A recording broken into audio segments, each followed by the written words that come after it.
What is going on? Week 11. Welcome into the Start Sit Show for the FFU, the double FU, the FU times two, the fantasy football universe. I am Jeremy Schulman, hashtag Nico. Nico Collins is back. Can't wait. Jesse Moeller joins me, hashtag Cedric Tillman. That dude. Jesse, are you ready for these wide receivers to go off this week? No, you know it. I'm hyped. We're gonna bring the fire. They're gonna bring it all. Yeah, I'm looking forward to San Francisco actually just eviscerating my defense. And hey, Geno Smith, his right tackle is back, so we have something to look forward to.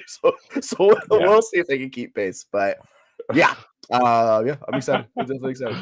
We'll see. Look, I'm hoping for all of the blowout potential that game could be. We'll see if it materializes. But CMC back in that San Francisco offense is absolutely going to crush. We'll talk about that game and more up here in a minute. As we do, please feel free to drop any of your start sit questions in the chat.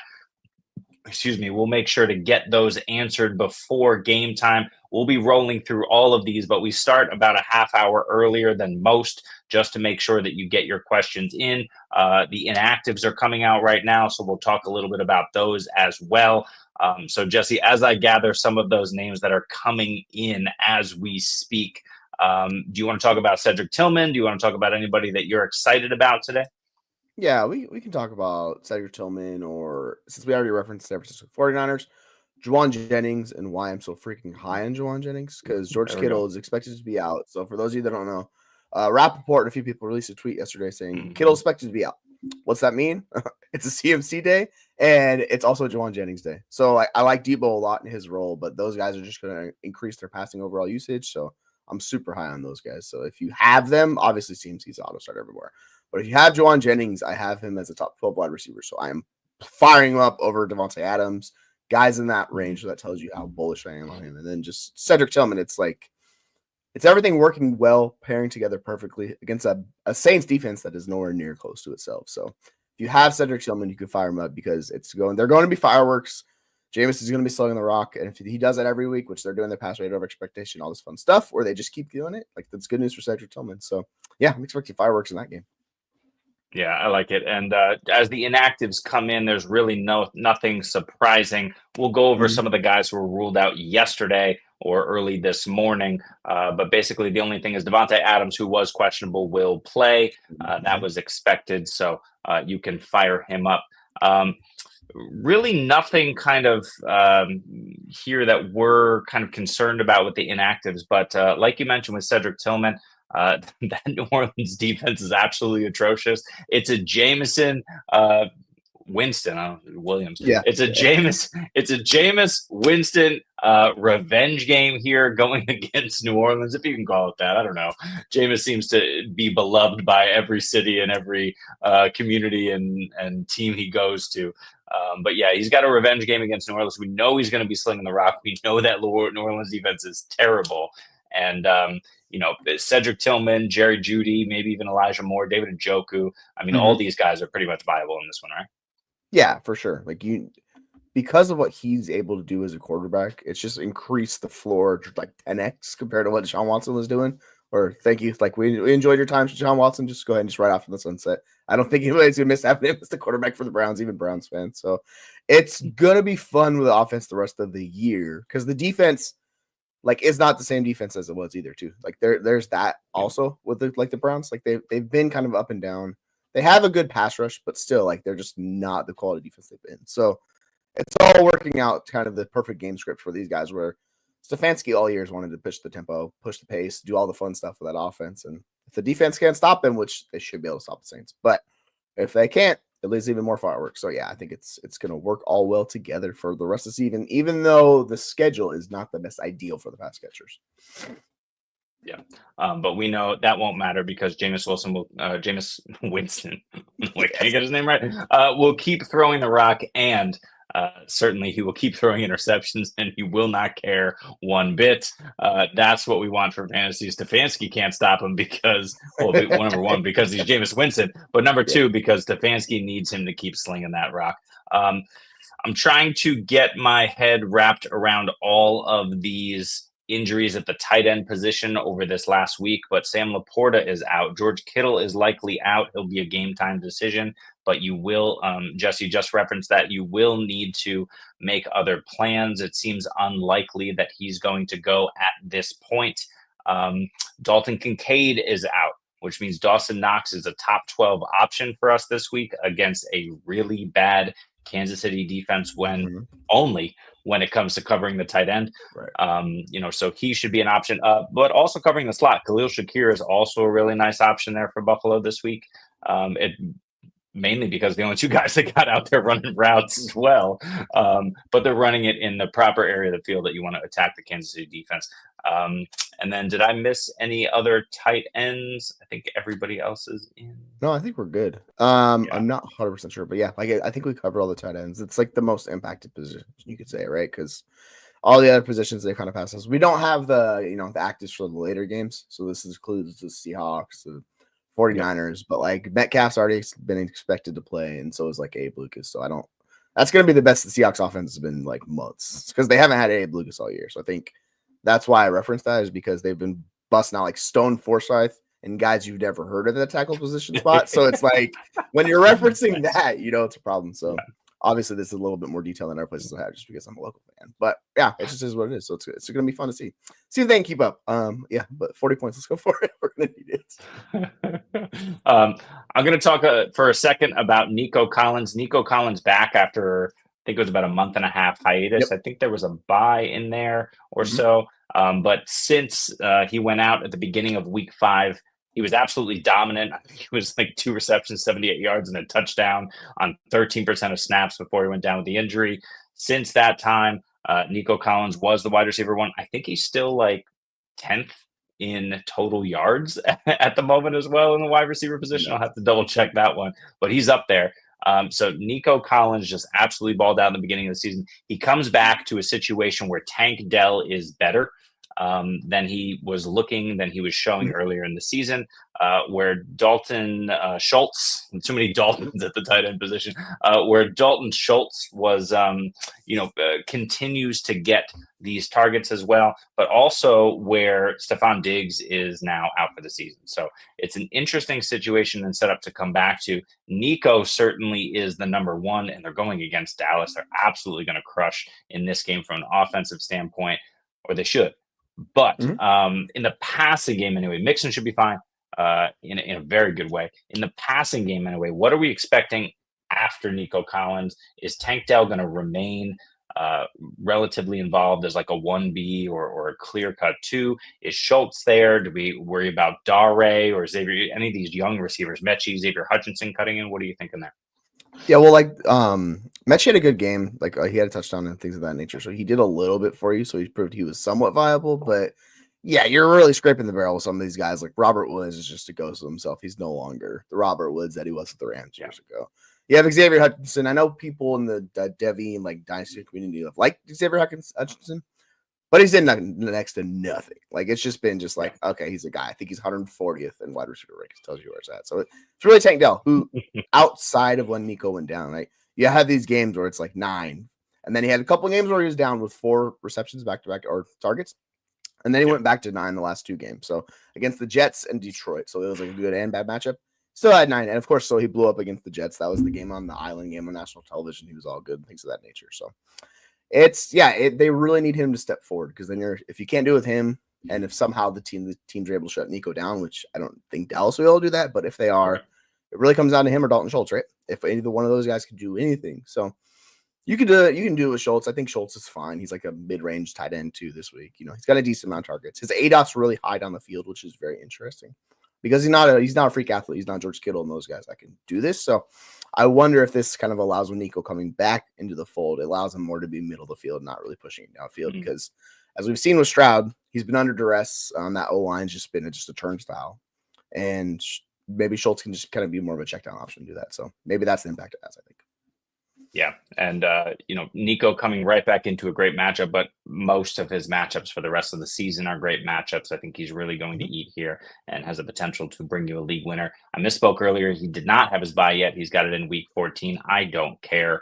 Nico Collins has the potential to be the wide receiver 1 the rest of the way. He's my wide receiver 1 this week in a juicy juicy matchup against Dallas. Another question I wanted to ask you, Jesse, and we're going to stay in Texas. No, for some reason, no, that's Florida. No, nothing to do with Texas. We're just going to talk about Anthony Richardson with my professional segue right there. Anthony Richardson taking over from Joe Flacco. It's really been an up and down season for Flacco in terms of when he was starting. We saw the worst of it the last couple of weeks here, leading to his benching with, Shane Steichen and company just saying, it can't get any worse than this. Anthony Richardson is just as bad, might as well throw up the rookie, and is what it seemed like. But we got Pittman ailing. I believe Pittman is playing in this game, even though I don't care.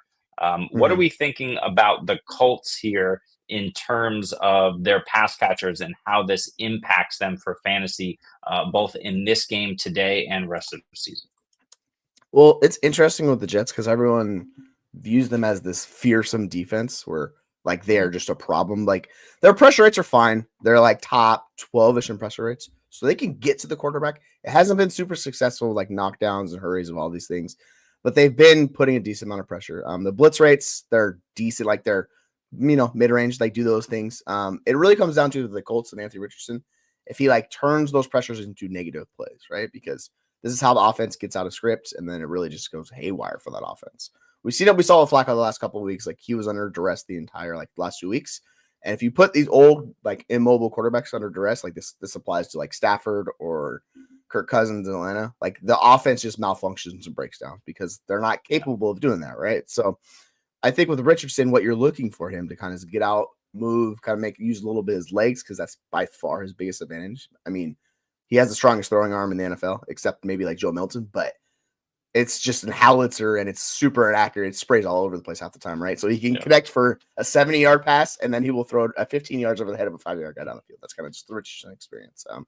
He just needs to kind of find a way to balance himself and just be able to make those early plays, keep the offense moving, use his legs. And then when we talk about the deep shot, use that where you can hit Alec Pierce 50 yards on the field. So if he can do that today against the Jets, which is not the best matchup in the world, it's not the worst matchup. You can run on the Jets, I think, is the biggest thing. Why I'm bringing that up because they have been kind of getting gouged up front. So if Richardson, if Taylor, and they could use that to their advantage, like this is how the offense could actually beat the Jets. I'm not sure if that's going to happen. I don't expect that to happen, but I think it's within the range of outcomes. So that's more what I'm looking forward to seeing from this offense. What are you kind of looking for from the pass catchers in this game? Like, I know we talked about Pittman being back. I'm lower on Downs this week. Do you have much interest in starting any one of those guys, or you kind of just let it go against the Jets in a bad matchup? I'll start Downs and pray. But I think, Alec Pierce is, you can't touch him. Michael Pittman, you haven't been able to use him at all when Anthony Richardson is playing and with the injuries. So he's a complete fade and stay away from me. These tight ends, who knows who's healthy week to week and who's going to come in and play a significant amount of snaps. I think Mallory's out this week. So yeah, they're a net negative. One thing that's interesting because of all of that, and I know it's with Joe Flacco, but we've seen it target-wise with Anthony Richardson at least once this season, is Jonathan Taylor is getting roughly 4 targets a game. At least in the last 2 games, he's had 5 and 4. We'll see what he does with Richardson, but they need to utilize him in the passing game because if I know you're stretching the field. Anthony Richardson likes to bomb it deep downfield, but you kind of have to rein that in a little bit and simplify this offense. This is the same thing that we heard coming out of Bears camp. They need to simplify the offense for a quarterback who has talent, but needs things to kind of slow down for him so he can make the proper decisions and reads and not just go crazy. Anthony Richardson's in the same boat. We need to simplify. We need to chill out. We need to take the deep shots when the deep shots present themselves and are available and scripted, but we need to keep things more in-house. That's aligns with Josh Downs. That aligns with Jonathan Taylor out of the backfield, even Tyler Goodson if he gets some run in the passing game. I think all of these things are good things that they need to do, and it could serve to increase that 44% completion percentage that Anthony Richardson is rocking right now. So it's just it's kind of strange the way it's all played out, but thankfully Richardson is back under center for the foreseeable future. For the pass catchers for fantasy, I don't know, but damn. It's I just hope Richardson has a decent game, doesn't throw too many picks, and the Colts are able to keep this one close. Yeah, you just want him to limit the turnovers, be able to get these drives continually going, right? Because that was my whole thesis for liking Anthony Richardson so much, because he's such a good mobile. He can get out and run. He can keep these plays going, and he really he was really good at avoiding sack. He didn't turn over a lot. This was his college stat. But interesting enough, like Flacco, the last 2 weeks has been the worst quarterback in the NFL. He's been worse than Caleb Williams as far as EPA goes, which shows you why the Colts are like, all right, screw it. This Flacco thing is not working, because if you look at EPA per dropback, no one's been worse than Caleb Williams. This includes Cooper Rush, by the way, too. So, like, the bottom of the barrel is Joe Flacco. So they're like, you know what do we have to lose by playing somebody else? And that's kind of the thing. And I know we liked all Flacco because they were able to throw it more, pass rate, and all these things, but it was just non-functional offense. Like, you saw the games. The person you're watching this, and you're just like, this is a disaster. So might as well put the young guy in, see what we have, and see if we can move, because they're still somewhat in playoff contention, right? They still have a shot. They have a decent roster. I don't think playoffs is their end goal this year, and I never thought that was. It's just like, see what you have in Richardson and build toward the future. So, like, I'm against this Jets defense where, like, Sauce Gardner has not been himself. He's not been the guy he was last year. So maybe they take advantage of that a little bit, use some guys in motion. Yeah, like, you want Downs, you want Pierce, you want one of these guys to be able to kind of break some big plays and go from there. Yeah, so I'm excited to see this game, but yeah, I would expect it to be lower scored, because, like, the Jets on the other side, like, it's just been a struggle across the board, because Rodgers, another guy that's immobile, like, you'll see when he gets under pressure, he immediately just dirts it, like, he doesn't even care, like, he doesn't want to get hit. So that's kind of the issue on both of these sides. So yeah, we could see a lower scoring game than we expected, even though it's a decent over this week. Well, look, we hope for no concussions for any of these guys, no Achilles injuries or whatever. Just stay healthy and try to put something together. We see your questions in the chat. We'll get to them as they relate. But certainly we will start with this one that Tyler keeps posting in the chat. It's a good one, and it's relevant. Dell or Downs this week with Nico back against a putrid Dallas defense? Or do you want to start Downs with a putrid quarterback throwing him the football? Yeah, so consensus is not as, like, down on Downs as I am. I have Tank Dell a few spots above him. I have Tank Dell as my 57th overall flex player. I have Josh Downs as my 64th overall flex player, because this is not a good matchup for, like, Downs, and Downs is more of the slot guy. Like, the Jets are really good against slot wide receivers. So when you put this kind of together, I'm going to go with Tank Dell to take the shot against the Dallas defense, which is just, I don't even know what's going on with that defense. It just has not been good across the board. It just all comes down to if Stroud can just stay upright. They keep Stroud healthy. If they give Stroud time, like, I expect Dell to have a really good game. I expect those guys. So I'm going with the Houston Texans pass catcher. But if you want to do the Josh Downs experience, it's PPR, all that fun stuff, you could do it. But yeah, I have Dell a few spots above Downs. Where do you have these two guys? Yeah, listen, I have them a bit lower as well, but I have Dell 2 spots ahead at 22. It's just the matchup here. I know Nico's coming back, but it is a putrid matchup, as Scott has referenced here, for sure in Dallas. I think he takes advantage of that. The 24 for Josh Downs, total ranking, I think that's really just built on volume. 9 targets seems to be the norm for him this week, but that's really the question. Do you want to start Dell or Downs? And I'm definitely going Dell by a ton. Yeah, they're both below CeeDee Lamb in that. And that tells you how I feel about these guys this week, which is not great, because I do want no part of CeeDee Lamb. Yep. And my final thought, putrid. Okay, moving on to Scott's question here from the top. Demarcus Robinson, he was about to be on fire, and then he put up a dud last week. So he's back to kind of hopefully heating up. We'll see what he can do this week. I don't know. Or Demario Douglas. Who do you have higher, and who are you comfortable with in the flex this week? Definitely Demario Douglas. With Demarcus Robinson being the third option of that passing attack, and sometimes fourth option, it really creates these super boom bust game scripts where we saw against Seahawks a couple weeks ago. He was lights out. He was like the wide receiver 4. And then what does he do? He puts up a dud. So it's just up and down nature with him. Like, it's a worse version of Jameson Williams of those guys, where the weekly variance is all over the place just because he's not going to see a lot of targets. As long as Drake May's quarterback, like, I trust Demario Douglas to be on the field, have a decent role. It's a lower ceiling, but it's a higher floor. So if you want to shoot the ceiling shot, but I have these guys a decent ways apart. I'm looking right now. I have Douglas as my wide receiver 47. And where do I have Robinson? I have Robinson at like 58. So it's definitely a few steps down for Demarcus Robinson for me. So yeah, I would confidently play Demario Douglas.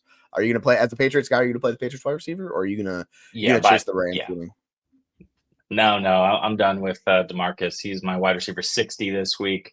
Demario is 39. So it's about the same as you in the same game. I think you just want to fire up the guy who's going to receive passes from the team that needs to score versus the team that probably doesn't need to score because the Rams will be up early, and that will be thankful to or as a result of other guys not named Demarcus Robinson, most likely. So that one's going to be Demario for us. L. Smith, what is up? Sit one out of Nico, Cooper Kupp, Tyreek Hill, and CMC. Jesse, are you doing the impossible and sitting Tyreek this week? I am sitting Tyreek. Oh. That injury worries me. Like, this is the whole thing with Tyreek. Yeah. Like, even when he came back last week, he was not a focal point of the offense. Like, he survived because of the touchdown, right? Like, he only had like 16 yards, I think it was, touchdown. I want to see it with Tyreek. I get it. If you look at his projected over-under, it's only 66 yards, which isn't like, if we look at Nico's, it's higher. We look at Kupp's, it's higher. He's just a little bit more boom bust in that offense. It really comes on the Dolphins. It's the Devon Achane show in Miami. Like, that's clearly what it is. Tyreek's taken a step back from last year where, like, there's no shot in hell you're ever benching Tyreek. This season, they've kind of flipped places, him and Nico. Nico's like a guy that's a top 3 wide receiver each and every week. He's healthy now. Because, like, his worst performance was 78 yards. He did that on, like, 9 snaps. Like, that's the game he caught the 60-yard touchdown and walked off because of the hamstring. That's his lowest receiving yard total of this season. Like, Nico's been incredible. And you can't ever bench CMC. Like, you know what CMC is, right? So then it's really just Kupp and Tyreek. And I trust Kupp more than I trust Tyreek. Even though it's the Rams defense and all those fun things, like, I'm still screaming on them. We have an appearance. Yeah. What's going on? I tried to join early, but I'm having some tech difficulties trying to get my stuff unpacked and set up. I'm in the basement right now, if you can't tell. Nice. Looking good. How are you feeling about Nico this week? Better than I feel about Tyreek and CD. Yeah. Good Lord. It's awful. For this one, though, to Jesse's point, I can't bench Tyreek. I get it. I just think that the Raiders are horrible. Miami, if there's a game for Miami to show up, it's this game. You can't bench CMC. I'm not benching Nico. It's Kupp. I have Tyreek at wide receiver 8, Kupp at wide receiver 10. It's possible he gets the majority of the Christian Gonzalez treatment. It's possible they do not need him. Look, he's probably gonna catch 7 balls on 10 targets minimum. Maybe he doesn't get in the end zone like happened a couple weeks ago. So I'm just kind of betting on the big Tyreek blow up. But I get it. Aaron, are you with me and are you sitting Kupp or are you with Jesse and sitting Tyreek? I'm sitting Tyreek. What a fucking chaotic week. I looked at my rankings. You know who I have as tight end 7? Ooh. Dawson Knox. Do we not have I had to replace every single tight end in every single lineup, I swear, this morning. Laporta's out, Kittle's out. Are there any tight ends playing today? Nope. Absolutely none. Taysom Hill is playing. It should be in your starting lineup. Flex his ass. Why not? How about this one from Scott as well? Juwan Jennings. We know Jesse's answer. Or T. Higgins. Aaron, what are you thinking here?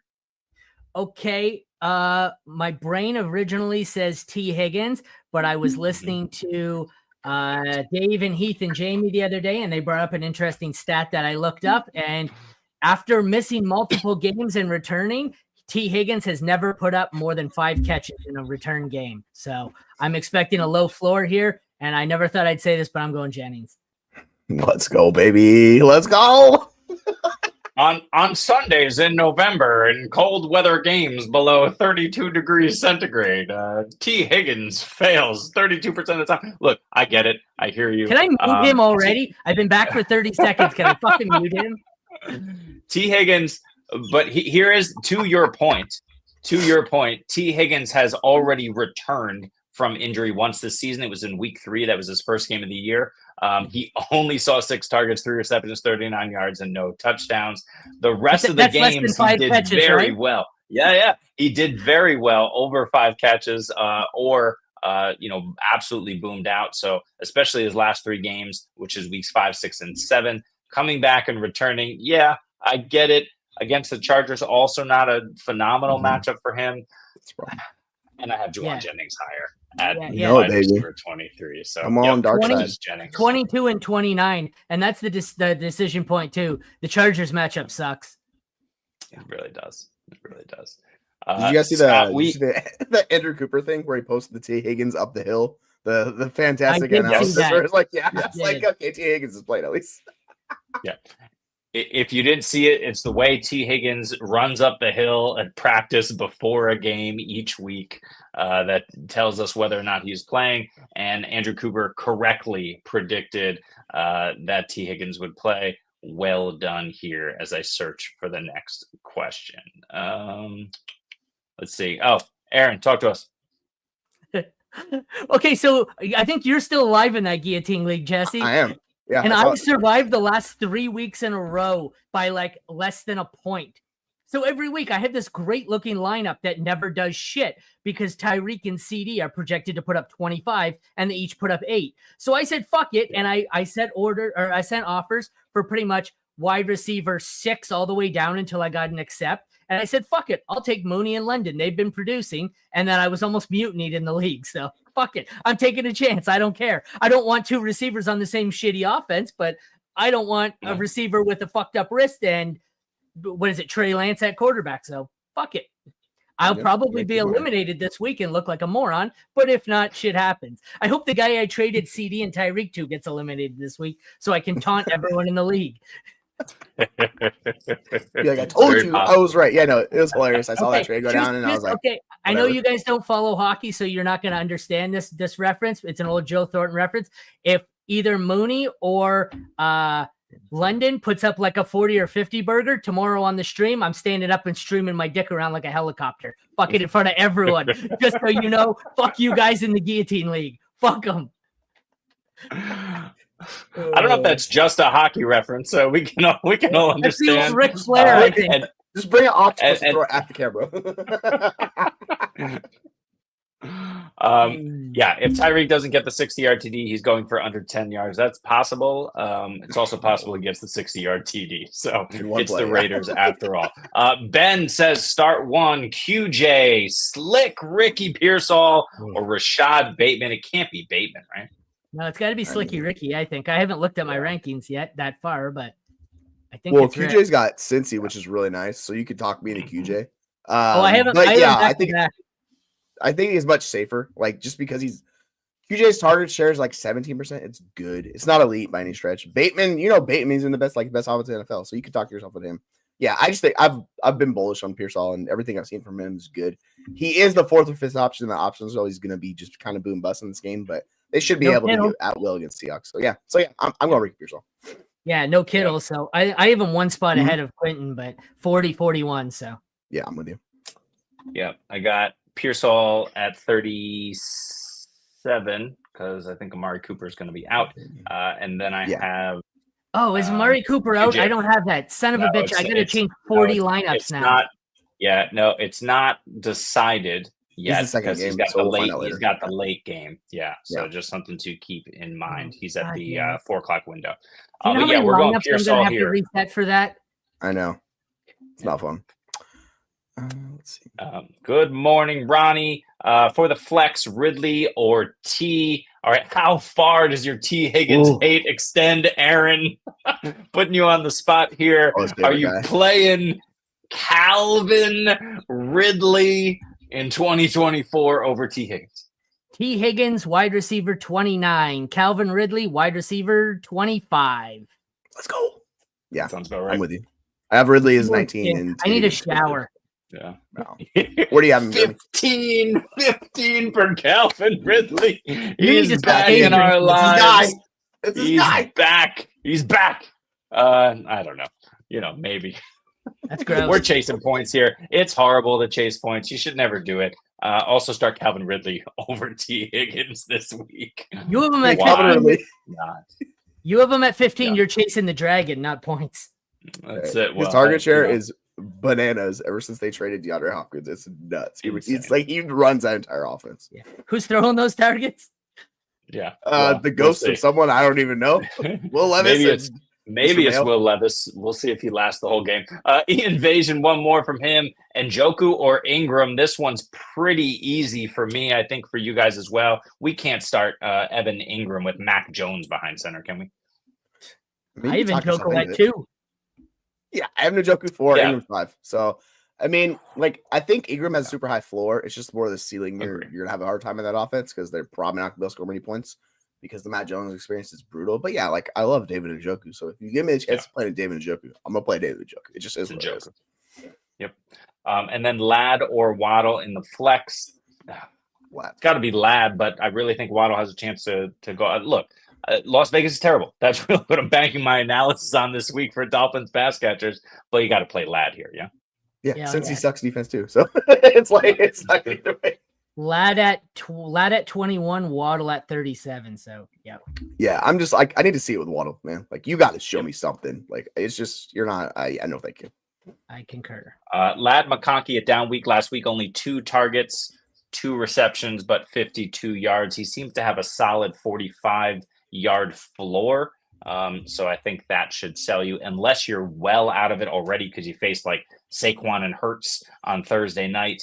I think you're probably firing up Ladd for the safer floor than the higher ceiling of Waddle, who may not have the higher ceiling. I guess he hasn't this season. William says Pollard or Reed in the flex. I assume that's Jaden. I don't know if we have any other Reeds flying around.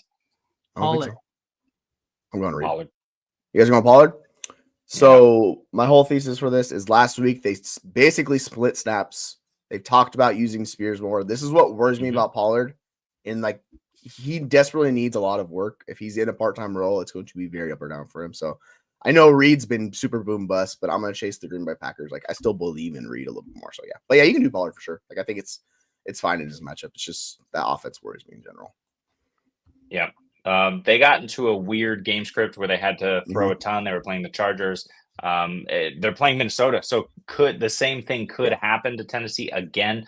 The question really is, now is Tony Pollard a week healthier because he was dealing with a little bit of health issues there as well, which is why he came out of the game for a little bit.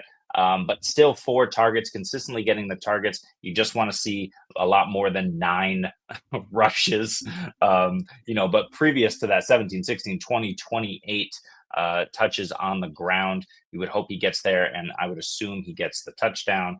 I'm not mad about Reed, but that's why I'm going Pollard. I think he bounces back. Yeah, they're like 3 spots apart. So it's close for sure. Mr. Skrilla, what is up? Scott, I don't know what that's in reference to. This is 6 minutes ago. Probably the guillotine thing. But how does he really feel? My dick around on screen. Apparently, I was too subtle.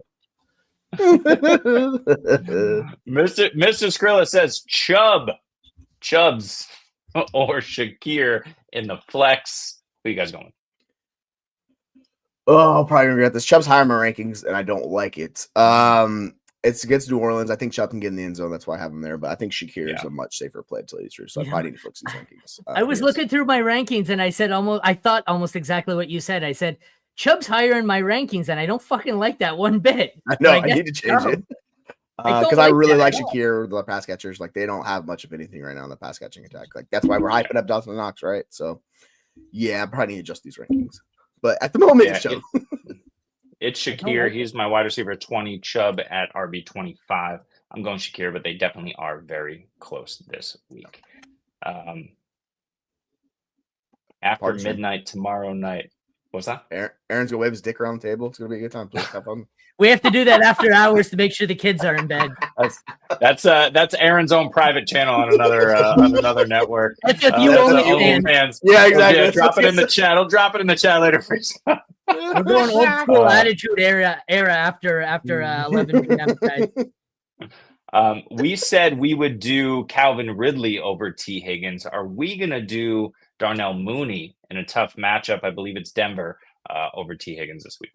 I'll play Mooney, but if you want to do him, that's on you. I'd prefer to play him, but Hey, listen, that's also another channel. We'll drop that in the chat. We all got our OnlyFans that we'll throw out here. This is getting off the rails. I'm going to go Mooney here. I think that Drake London gets the Patrick Surtain treatment more often than not. Mooney is going to be the guy who gets the Kirk looks. Could he have an awful game in Denver? Absolutely. I'm still going Mooney. Yeah, like the thing with London is he plays a decent amount out of the slot, so that's why his floor is really safe because he's not going to be outside the entire time. But like Mooney's just been really good in his targets. I think he's only had one game with less than 5 targets, and that was the opening week. He had 3. Every other week, it's basically been 6 or more targets. So I think I get it. It's a bad matchup for both of these guys. But just T coming back with injury kind of worries me a little bit. So yeah, I'll go Mooney, but they're basically the same role for me. So it just depends on who you're gonna play. I think Surtain stays to one side today and just takes kind of whoever's on his side. I don't think he travels today. I think so too. He could. We will see how that shakes out. Ian says how it shakes out. Thank y'all. You can see how Aaron shakes out a little bit later on his OnlyFans. If you want to see how it all shakes out all the time, you can follow us, like, and subscribe our content. We're on YouTube. We're on X. We're on TikTok. We're on Instagram. We're over in Reddit. We're everywhere that you potentially want to be. Oh, yeah, we're over on Blue Sky. We are. Threads. We got some threads going on as well. Just like and subscribe. Join us everywhere. We have daily content, video and written. You can check us out at fantasyfootballuniverse.com. We appreciate you joining us. And we are here every Sunday before kickoff, 90 minutes ahead of time to get you into your start, sit decisions and help you there. So let's do another one. Jordan Love or Jared Goff. I like the combo though. Put them together. You get a hell of a quarterback, right? So I think I have I'm going with Goff this week. Like I think he is higher for me. Goff at 10, Love at 15. Jacksonville's fucking awful. Yeah, they're atrocious. Like we talked about, they're projected for 30 points. Teams don't get projected for 30 points outside of Lamar Jackson's offense. So the Goff shows should be like live. It's just you just need the touchdowns, right? It's Love against Chicago. I am higher on both of these guys. I have Jordan Love all the way up at 13. Jared Goff at 6. Jared Goff, I think, is going to go off in this one. It's very spicy. I don't care. Jacksonville is that bad. So we shall see. Let's jump to this one real quick. Ronnie says Goff or Nix. You have my answer already. Bo Nix. Would you play him over Jared Goff? I'm not, but you definitely can. I think he's a really good option. The floor is really high with him. I'm playing Goff this week. Like I think he's going to do very well. Bo Nix against Atlanta. Like Atlanta can't pressure quarterbacks, so I think he's going to be fine. The turnovers going to be there, so you could do the Nix stuff. But I have Goff above him. Nix at 9, Goff at 10. I'm starting Nix. I love it. It's spicy as hell, but that's fantastic. Bo Nix, you know he has the rushing floor. Playing Atlanta. Atlanta got tore up last week. Remind me by who they got crushed through the air. I can't remember who did it. Anyway, we'll get back to you on New Orleans. Oh, it was MVS. Duh. It was the MVS stuff, yeah. MVS went off against Atlanta. Whoops. Nix has a chance. Sutton has a chance. I like it all. Aaron says Surtain not traveling. Could Mooney get Surtain and London goes nuts? Suppose it's possible. Mooney has been deserving. And if he's always staying on the outside, absolutely. Maybe they move London a lot more because of Patrick Surtain. What do you guys think? Because you mentioned earlier that you think it's possible that Drake London can get his. I think they split it. They both do all right. Neither of them has huge upside.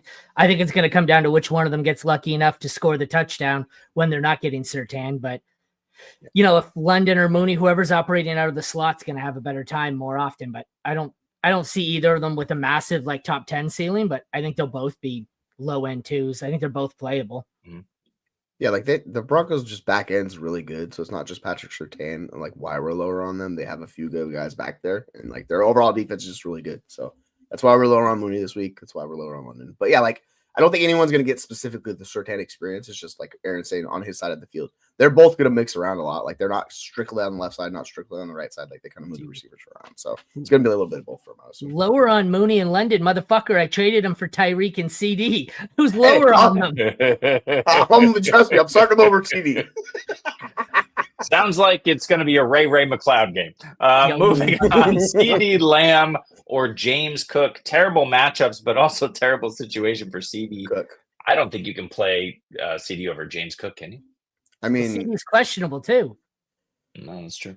This is a brutal. Like, I really don't want to play James Cook this week because Kansas City shuts down running backs. They're by far the worst matchup for running backs. But like, this is the Josh Allen led offense. If any offense can get there and Cook can find his way in the end zone, but don't be surprised if Cook gives you like 8 points this week. Like, that's entirely in the range of outcomes. But yeah, I'm playing him over Lamb. Like, I just don't want to go with that.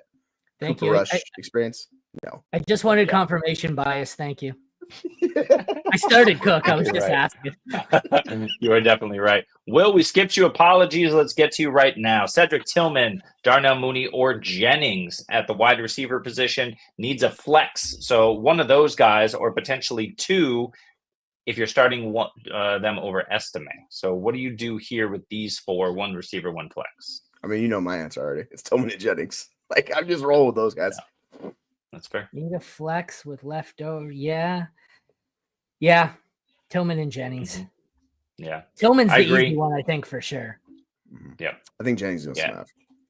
Yeah, you got to start both of those guys, especially over Mooney. We just talked about him, but both of those guys in better situations with better matchups. We love it. Scott, there you go. I'd start Tillman over at both Atlanta guys too. I don't have much Tillman, unfortunately. Trust me, if I could have traded him, I should have traded Tyreek for Tillman. You think they were pissed off? You should have seen it when I pulled that. Oh yeah, they would have been so mad. Fucking execute me. Well, it's my own guillotine league, so fuck them. I could have kicked them out, but yeah, I tried that trade in the league where it was like upgrading the running back and going from Tyreek to Tillman. It got auto declined. I go, oh, okay, all right. That happens. Will, thank you for joining us. Please feel free to post more in the chat. If you have nothing else today, please come back next week. We are here to help you all season long and off season and next season. We plan to be here for a while, so please join us when you can. Will, question for you. We had a debate. So Aaron, you can lead us off here. We had a debate about George Pickens. It really wasn't a debate. It was more of a love fest. This week we put out a short about it. How high do you have George Pickens this week? And then how high do you have Mike Williams this week? Basically, do you expect the Steelers to go off against this terrible, terrible Baltimore pass defense? Just a sec. I need to break out the oil to lather myself up here first. Pickens I have at 4. Mike Williams, fuck that. I don't even bother ranking Mike Williams. I don't care. I'll be wrong. If he finishes as a top 12, I'll be wrong. I'm just not fucking doing it anymore. Russ I have at 7. So 7 for Russ. What did I say? 6 for Pickens. Let me look. I'm sure I have Mike Williams ranked somewhere, but the second I have him ranked as like a wide receiver 2, he'll pull his hamstring in practice. So I just don't do this anymore. Yeah, I'm going to move him up to Amari Cooper range. He's a wide receiver 3 for me. Screw it. Yep. That's where I have him. Yep. Yeah. He's a back end for me at 36, but absolutely possible to catch another long bomb touchdown. George Pickens, I think, is going to go off. You have him at 4. I have him at 5. Jesse, I think you're up there. 4, I'm 5, at 7. 6. Yeah. We're right there. Yeah. This one can't go bad, right? No, not at all. I had to put Puka above him. I was like, listen, I can't do this with Puka. He's out of control. So yeah. But outside of that, I didn't care. Like, let's fire him up. I don't think you're benching him anymore. Scott, we appreciate you. Thank you very much. No, Pickens has been amazing. You can't bench him anymore, especially with the way that they're designing this offense. Calvin Austin getting more involved, so they actually have a threat in the middle of the field now. And Jaylen Warren healthy, so everything is lining up for Pittsburgh offense to do Pittsburgh offense things. Arthur Smith hopefully doesn't fuck it all up. I guess we'll see if that happens. Another Saints receiver declared out, Mason Tipton. Who the fuck do they have left? MVS and MVS, baby. Time to bump up those ranks, baby. Let's go. Taysom Hill. Let's go, Taysom. How high do we have Taysom Hill this week? Only because it's him and Kamara and nobody else. Yeah. Like don't disrespect the legend MVS like that. Come on. Jesus Christ. I have him at 5. I have Taysom Hill at 7. So yeah, I'm right there with you. It's gonna be and this, like with Taysom Hill, this will never burn you, of course, right? Like it's gonna be 2 or 25 points. So Yeah, let's ride the ride, folks. Let's ride the ride. Yep. Yeah. Yeah. I mean, you can start him at quarterback too. You really want to get bold? Put him in super flex quarterback spot. Roll with it. Let's go, Taysom. Never. Let's see.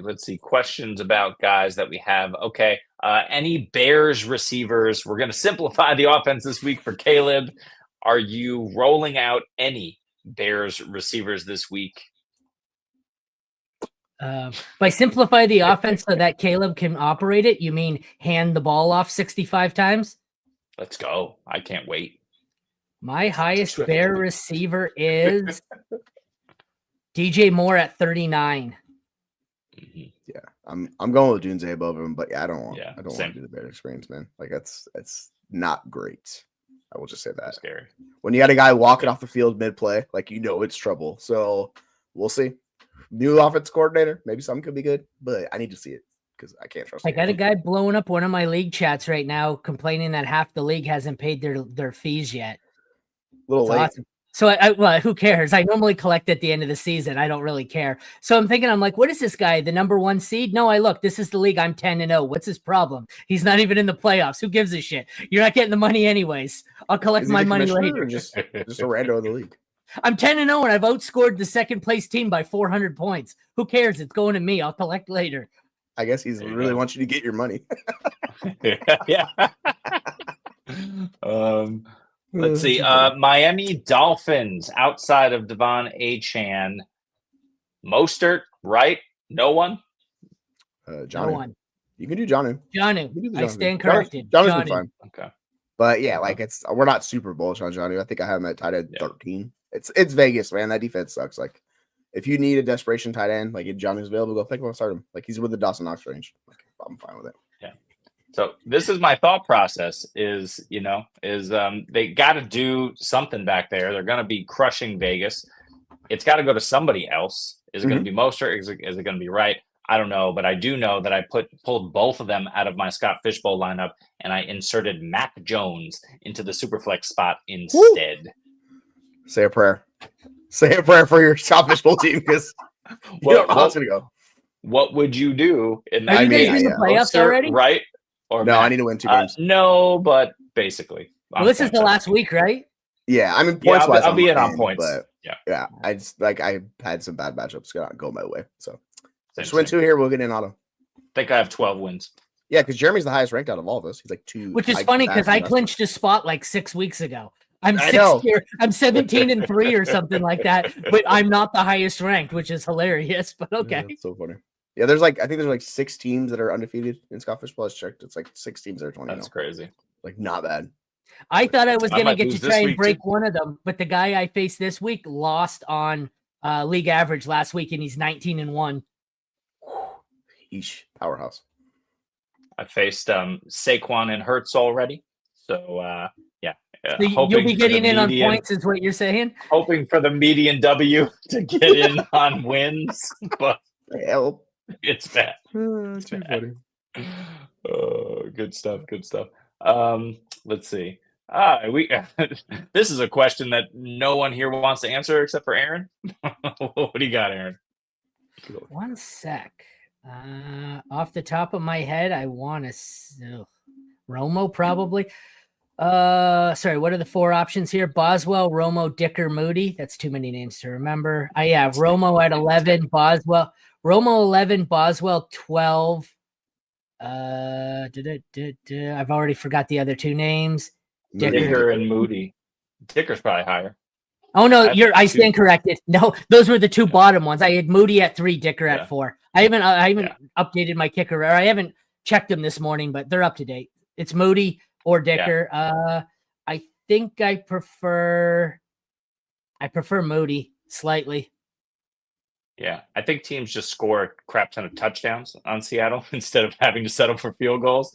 I think Cincinnati is slightly more stingy, so that's why I prefer Dicker. But yeah, Moody's not going to have the kind of game that he had last week, missing 3 field goals. So I think I just don't know if the Chargers are going to score. Yeah, that's fair. That is very. I don't think the Chargers' offense is great. I don't love it. So if you're joining us, please like and subscribe the channel. Please join us all of the Sundays, 90 minutes before the 1 p.m. kickoffs for Start Sit Questions. We are here every single week throughout the fantasy season. Please also, feel free to drop your questions into the chat. We are here answering them. We have, it looks like, about 37 minutes until kickoff. So please drop them in as we go here. And we will discuss, since we already talked a little bit about kickers, why don't we talk about DSTs here? Who do you guys like this week, and why is it the Detroit Lions against Mac Jones? It's actually, for me, it's the Green Bay Packers against the terrible Chicago O-line where they could get 9 sacks. Absolutely. Love it. Yeah, like that's the dream matchup, right? Because like it's just disgusting. And I would say Vikings against Tennessee, just because it's Tennessee's offense been a disaster. You got Will Levis or whatever is going on in that situation, and Vikings are really good at creating turnovers and pressure. So if you go either one of those teams, I like that matchup. Yep. And then also don't forget about the Houston Texans. I know Will Anderson is out again. It didn't matter last week. They still got home, and they are playing against the combination of Cooper Rush and Trey Lance back there, who are going to get sacked a ton. And if they're not getting sacked, they're going to throw interceptions. So the Texans, I think, will roll on defense in this one as well. Tight ends, we mentioned all the guys who were out earlier. Where is the line of guys you're willing to start? Would you start Pat Freiermuth? Let's do rapid fire here. You can just say yes or no. If you want to add more, go ahead. Would you start Pat Freiermuth versus Baltimore this week? What are my options?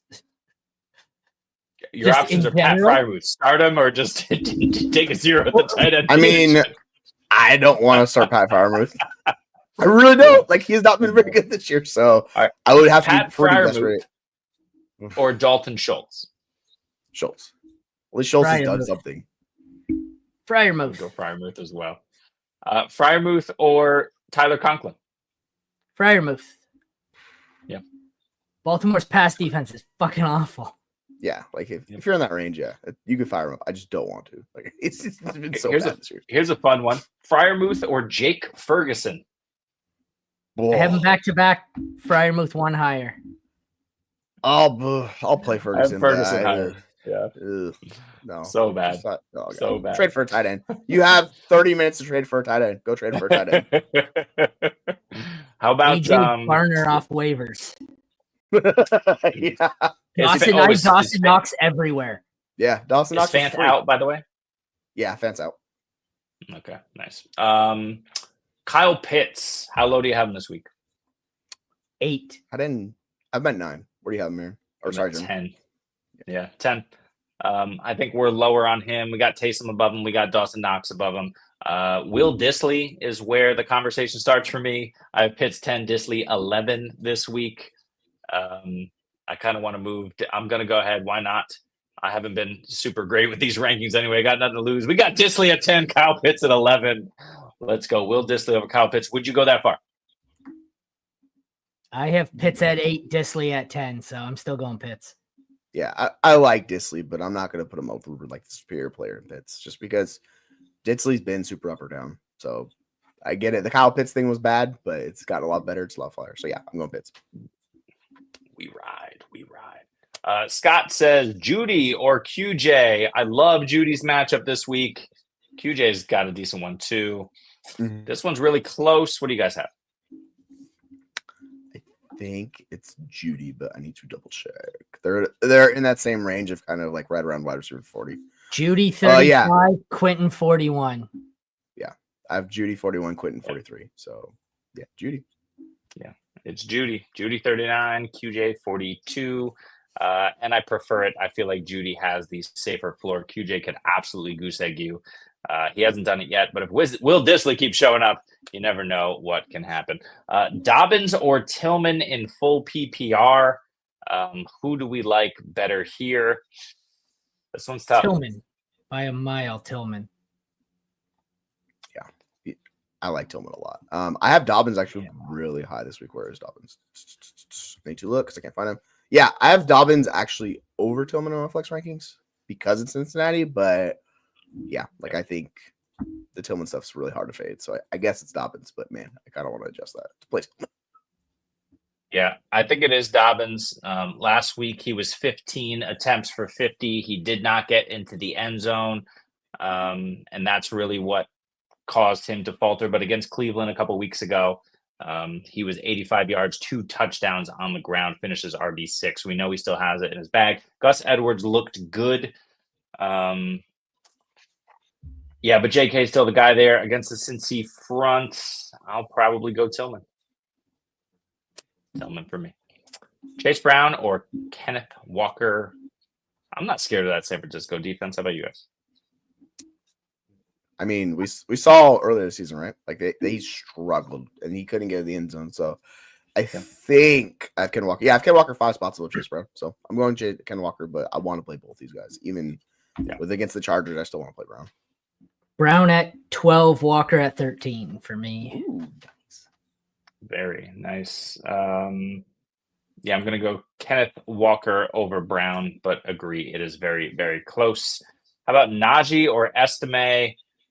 I don't want to play. How about neither? Estime at 24, Najee at 29 for me. So Estime higher. The matchup's much better for Estime. It's a touchdown for either one of these guys. Weird, depending like Jalen Warren's officially active, so that doesn't. Najee's role is way better, but I think you just bet on whoever has a better chance of scoring a touchdown, and I think it's Estime. Yeah. Well, damn it. I think you're right. Najee's not going to run on Baltimore, and if anyone's catching passes, it's going to be Warren. I think this one's Estime pretty easily. Yeah, we saw last week how the roles shifted with them being like behind in those neutral game scripts. So I'm with you. Yeah, I just don't trust Sean Payton, but I agree. It's got to be Estime. Damn it. I have Aubrey. I have him at 13, so if you need a kicker, you can still play him. Other than that, what do we have? Jake Ferguson's playable, I guess. Yeah, that's about it. Yeah. I mean, no, I will say if you're desperate, if you want to do the Dowdle thing, he's going to get all the touches he have. It's just it's going to be gross. You really want some garbage time touchdown, like that's what you're betting on. But like he'll get double-digit touchdown. Like it's gross, but you could play him. I'm playing him in the league, and I don't feel good about it, but I don't have a better choice. I think I'm playing him in like 2 leagues, but I do have something like 12 Dowdle shares for some ridiculous reason. Because he was free at one point. Houston's my number 1 DST, if that tells you how I feel about the Dallas offense. Yeah, it's not good. You're damn right. It's not good. Question for you. Just received a trade offer. Veto. Yeah, I'm going to veto it. It's not even worth sharing. As most trade offers are. Well, you can't tease us like that. Ooh. It was Jaden Reed for a 2nd and a 3rd. No, I'm keeping. Yeah, I'll pass. Yeah, veto. Hard pass. Yep. Veto. Yep. Just send the response of veto. Yep. Same. Or are you like rebuilding and they're just thinking, let's see if we can get him off this guy for cheap? Because that makes no sense why they would do that. Exactly what's happening. Let's see. David Montgomery against Jacksonville, top 12 running back. You could make the case.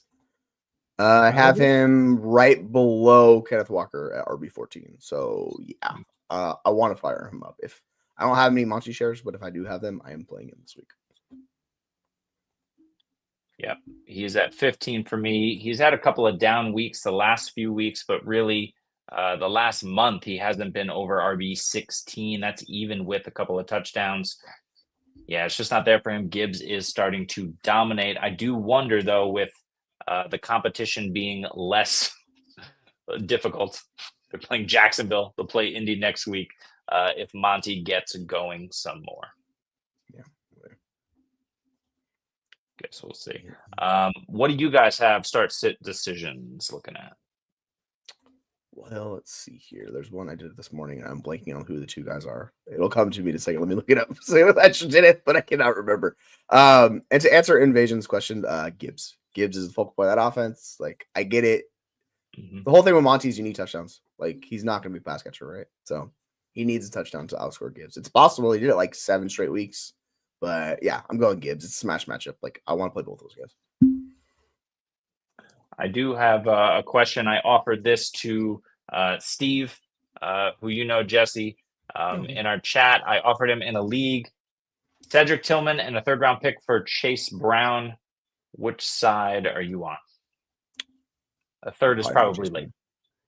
Yeah, but like what I saw a deal similar to that, except it was a 2nd round, like it was a late 2. Yep. And I think that's more likely the range you're talking about, just because what's weird is people probably expect Brown to last longer, even though I don't know how I feel about that for like this year. It's just like we know what we're getting on Chase Brown. He's like a locked in top 12 guy. So yeah, I'll take the Brown side because Tillman, you don't know like it's a long term security either, right? Jameis QB situation, it's all kind of up in the air. So just give me Brown. Yeah.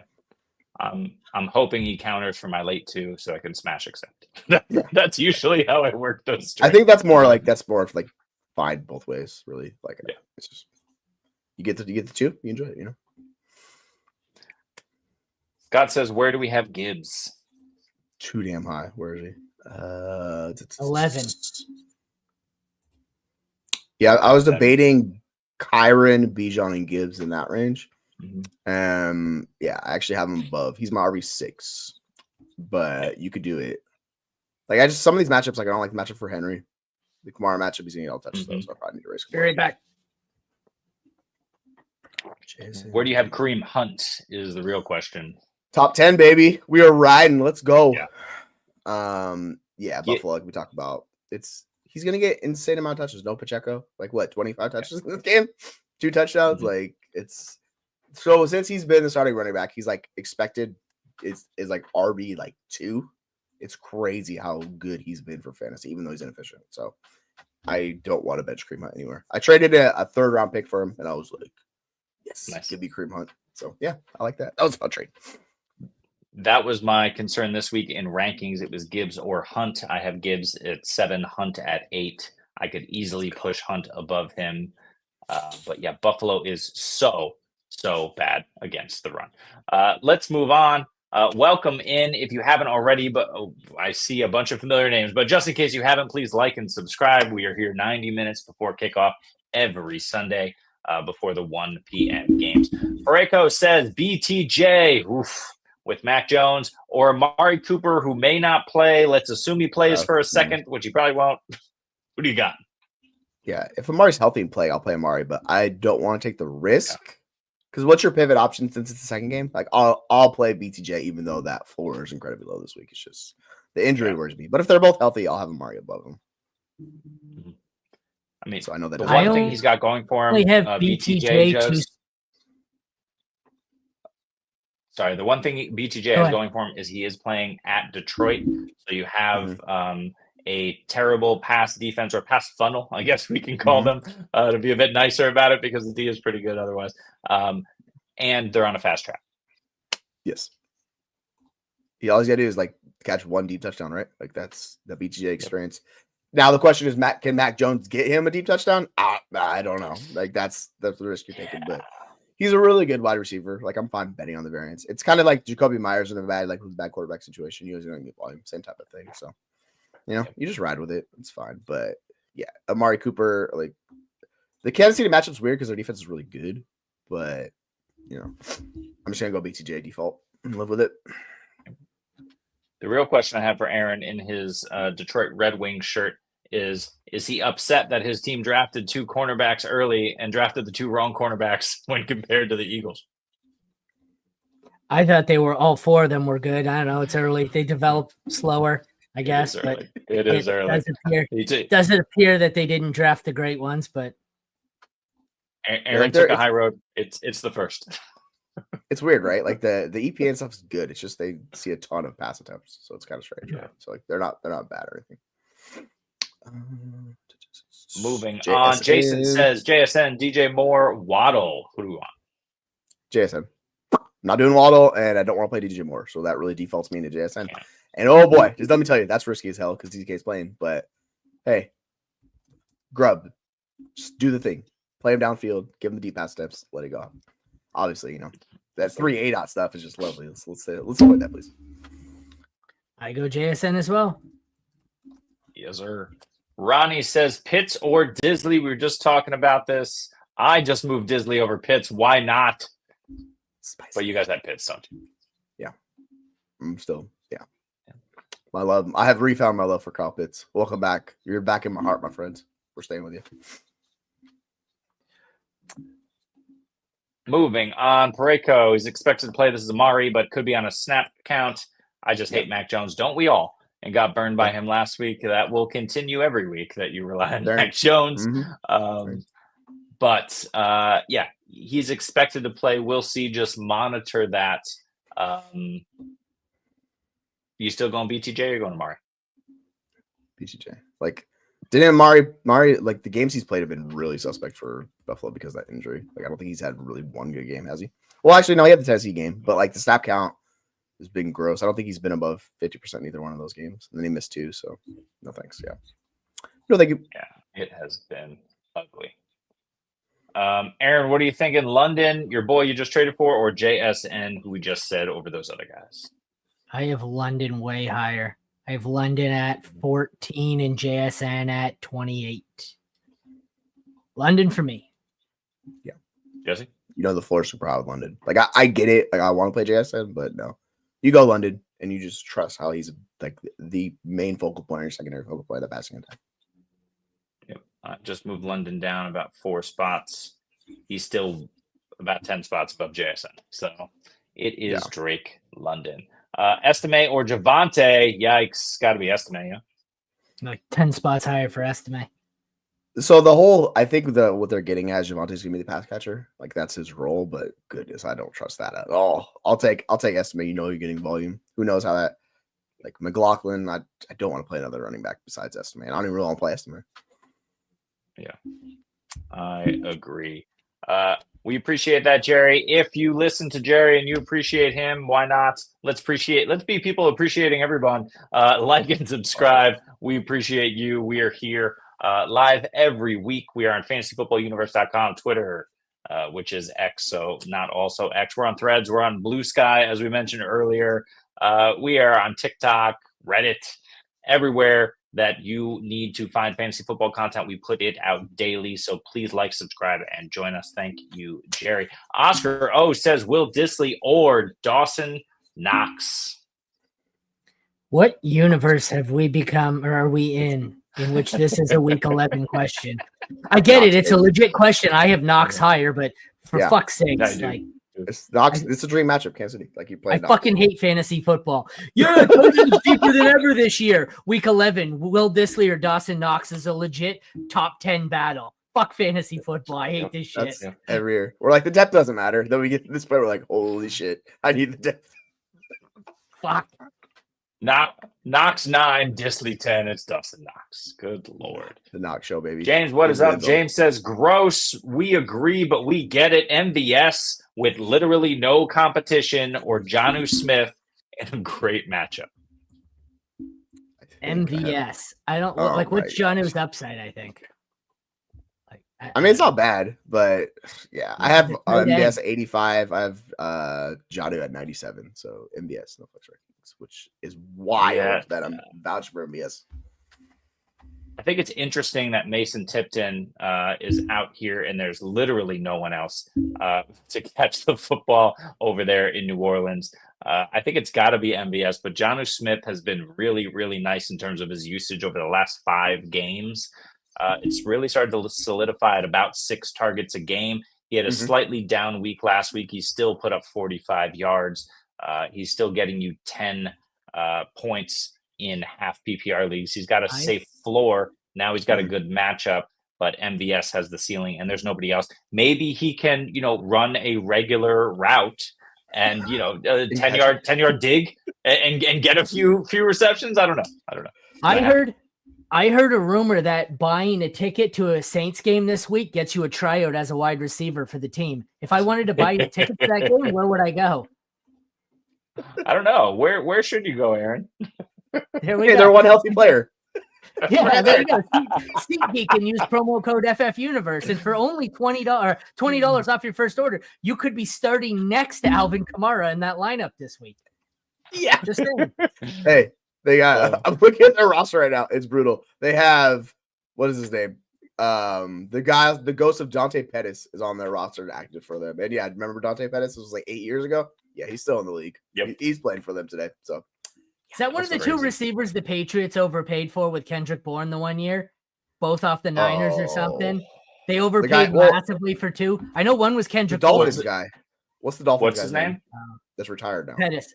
Okay, guys, I got to roll. Okay? Yeah, Pettis was it. You're good, man. Yeah, no worries. You're good. That's it.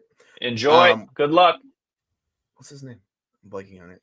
Oh my gosh. Hey, Dante Pettis? No, who are you talking about? No, the guy from that one from Miami. This doesn't even matter. Like we could just skip it, but it'll come Miami to New England. You should know because you're a Patriots fan. They paid for him years ago. He just retired. What are we talking about? Because we were talking about how many years ago? Like he retired last year. All right, let's just answer the questions. Just screw it. This is Devontae Parker. Yes, Devontae thank Parker. you. There it is. Devontae Parker. We got there. Hey. I was like, I know you're gonna know it. Anybody's gonna know it. Good Lord, what are we talking about? I don't know. Welcome in. Look, we got 17 minutes till gate time. We see your questions in the chat. We will get to them. Let's just put a bow on the New Orleans Saints and Darren Rizzi. They had a very, very high last week. Yeah, the Rizzler came through, beating Atlanta inexplicably with nobody but MVS doing things on offense. Now they face Cleveland. Cleveland is not a good team, but Cleveland is desperate for a win. New Orleans is destined to come down. The one thing they have going in their favor is they are at home, but literally everyone on this roster has been crushed. You can't start Derek Carr. I think you can start everyone else. That includes Taysom Hill, especially in tight end premium leagues. I'm firing him up for sure. You got Alvin Kamara, who is never coming out of your lineup. He's a volume king.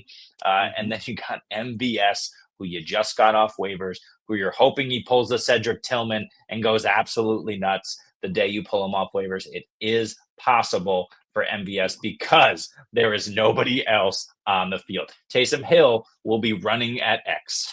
I think he's just running. Oh boy! Who else? Who else is it? I don't know. I know.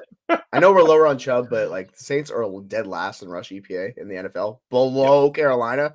That shows you how like juicy the matchup is for Chubb. So like I get not playing him, but if you have Chubb, you can fire him up. It's going to be inefficient, but he'll probably find his way to the end zone. All right, we're going to run into these. We'll make sure we get to all your questions. We will start now with Oscar O in PPR. You want Kupp, Garrett Wilson, Tyreek, or Kenneth Walker? You got to sit one. Damn. Who's going to be? This is rough. Let me look because this is nice. I like having this problem. I think it's probably Walker, but I need to look. It might be Walker or Tyreek. Nope, it's Tyreek. That sucks. I don't want to do that. But yeah, Tyreek Hill. Damn. Sorry, man. It's Kupp for me. I hate it. I get it. But based on my rankings, I have Tyreek 8, Garrett Wilson 9, and Kupp 10. Yeah, it's all matchup. Like the same thing for me. Yeah, they're all right there. Yeah. I mean, I get sitting Tyreek. It depends what you need. If you need the absolute, smash ceiling, I would go with Tyreek in a really good matchup. If you're comfortable with the safer floor where you know that you're going to get 12 PPR points easily, that's Cooper Kupp for sure. He's got the much safer floor there. But you're sitting either Tyreek or Kupp, I think, in that situation. Garrett Wilson going to go off yet again. Prime, what is up? D-Hop, Tyreek, or Chase Brown? Chase Brown? D-Hop.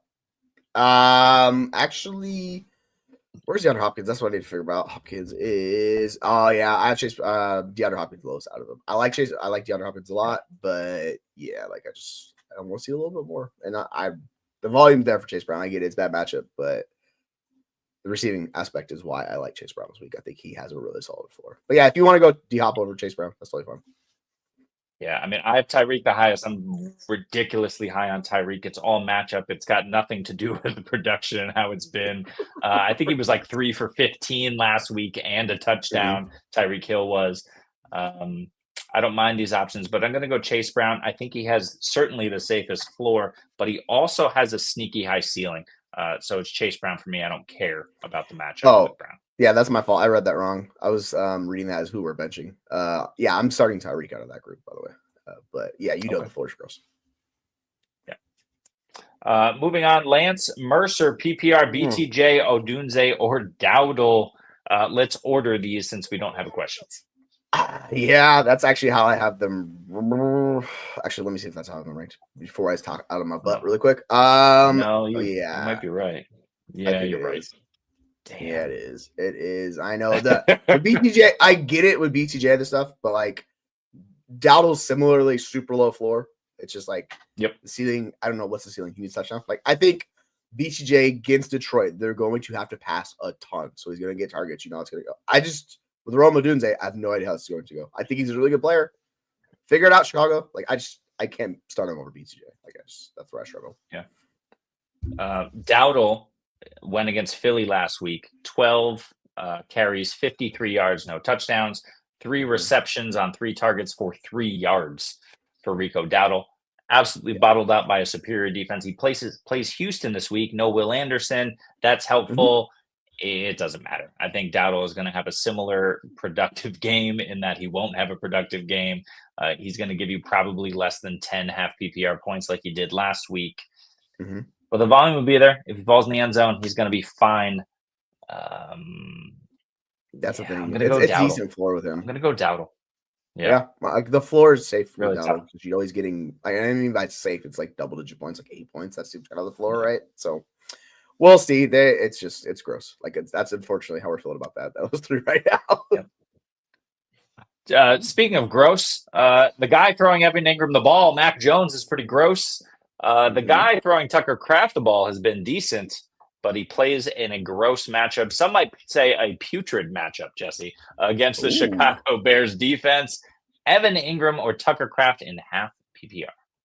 I still have Ingram above Kraft because he has a better role. Now, if you want to bet on a touchdown from Kraft, go for it. But like, I get it. Defenses have been really good against tight end. The Detroit Lions defense have been good against tight end. But like, Evan Ingram's the like safe point in that entire offense. Like that's how we saw last week. He got the volume. It's gonna happen again. If you want to chase touchdown ceiling with Kraft, you could do it. But in half PPR, like I have Ingram above Kraft. Is that where you're at with them, or are you going Kraft? Yeah, they're back-to-back 6 and 7 Ingram, then Kraft. So I'm with you. I'm just a known Mac Jones hater, Patriots fan, Drake May for life. Let's go. Let's go. Abraham, what is up? Zay Flowers or Ridley? I think Zay Jones is out of our lives mostly. Zay Flowers or Ridley? This is a good one. I know I have Zay Flowers higher. Yeah, me too. It's not a fun matchup. No. I can see it with Ridley. What are you thinking? Yeah, like Zay's just been awesome. Like I know we like Calvin Ridley a lot, but there is the chance that this offense just malfunctioned this week with like Calvin Ridley. So that's kind of the whole thing with him. With Zay, you know, with Baltimore, I get they're playing Pittsburgh, but he's been the centralized focal like pattern of that passing attack the entire year. So I have Zay above Ridley, but yeah, I want to play both these guys. Tell you the truth, they're both top 50 options from this week. Yeah. I have them back-to-back. They're both top 15 options, at least at the wide receiver position for me. Zay 14, Calvin Ridley 15. That's a little high. I don't care. I want to play both of these guys if I can, but I will go Zay in a pinch. You got Lamar Jackson versus Will Levis. We can pick it. That's really really the question for me. Oscar's got another league. He's scared of Jaden Daniels' schedule. I get it. And opposing defenses are starting to figure out Cliff Kingsbury's surprise. So in a deep league, Will Levis has an incredible schedule. Don't do it. I can't do that. I'm not trading Jaden Daniels for Will Levis or, dropping Jaden Daniels to pick up Will Levis. That's not happening for me. How about you? Yeah, the list of quarterbacks at the end, like, that's not fun for fantasy. Like, you could talk. Yeah. I get it. My whole concern with Jaden Daniels is that rib injury. Like, it's kind of limiting him as a passer and his rushing is not there. So I want to see next week moving forward because he targeted the heck out of Austin Eckler last week. So instead of scrambling, he did more of that. So I'm curious to see if that changes moving forward or if he gets a little healthier and like the accuracy comes back and he's more the mobile guy we expected. So I think it's just a short-term thing, but he still put up 15 fantasy points for you. That feels like the floor for him. Like, so I wouldn't really like Caleb. You don't know what the hell you're getting. Carr, no. Winston, turnovers. He doesn't scramble. Richardson's the only really guy I would like talk myself into this group, but you know how he's been awful, straight awful. Yeah. So I just looked up the schedules for Jameis, who I could be talked into because he's going to chuck the ball around the yard, but the schedule is not great. Twice against Pittsburgh. So he got New Orleans today. Then twice against Pittsburgh in 3 weeks, Denver in between, Kansas City afterwards. He's got Cincy and Miami at the end of the season in the fantasy playoffs. That's nice.